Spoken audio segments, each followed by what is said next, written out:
চাঁপাইনবাবগঞ্জ জেলার শিবগঞ্জ উপজেলা চত্বরে ৪ঠা নভেম্বর ফিতা কেটে নারী উদ্যোক্তা মেলার শুভ উদ্বোধন করেন শিবগঞ্জ উপজেলার নির্বাহী কর্মকর্তা মোহাম্মদ আজহার আলী। লক্ষণীয় উপস্থিতিতে বেশ জমকালো আয়োজনে মেলার উদ্বোধন করা হয়। নারী উদ্যোক্তাদের নিজের হাতে তৈরি পিঠা, পুলি, পাটিসাপটা, ক্ষীর, মালাই, তিল পিঠা, আমের আচার, বড়ই আচার, চালতার আচার, জলপাই আচার, হস্তশিল্প, জামা কাপড়, বসার মাচা, টুল, চেয়ার সহ বিভিন্ন প্রকার উপকরণ সামগ্রী মেলার মূল আকর্ষণ হিসেবে জায়গা করে নিয়েছে। উপজেলা প্রশাসনের আয়োজনে মেলায় নারী উদ্যোক্তাদের মাঝে উৎসাহ দেখা গেছে। আগামীতে আরো বড় আয়োজনে এমন আয়োজন করা হোক দাবি নারী উদ্যোক্তাদের।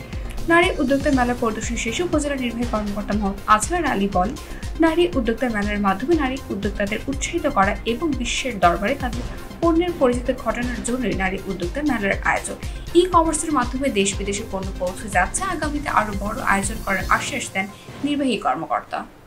আমাদের শিবগঞ্জ উপজেলার উদীয়মান নারী উদ্যোক্তাদের বিভিন্ন পণ্য সহ তাদেরকে উৎসাহিত করার জন্য আমাদের উপজেলা পরিষদ চত্বরে 3 দিনব্যাপী নারী উদ্যোক্তা মেলা শুরু হয়েছে আজকে। এই মেলা প্রত্যেক দিন চলবে আমাদের সকাল 9টা থেকে সন্ধ্যা 7টা পর্যন্ত। আমি আমাদের উদ্যোক্তাদের উৎসাহিত করার জন্য পাশাপাশি আমাদের যে পণ্যগুলো সেটিকে দেশের বিভিন্ন প্রান্তে মানুষের কাছে পৌঁছে দেওয়ার জন্য সকলকে অনুরোধ করব এই মেলা ভিজিট করার জন্য।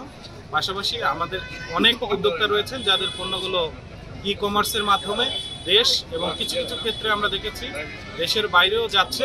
তো আমাদের এই পণ্যগুলো যাতে সুলভে মানুষের কাছে যায় এবং আমাদের এই উপজেলা থেকে আরও বেশি বেশি নারী উদ্যোক্তা তৈরি হয়, আমরা সেটা আশা করব।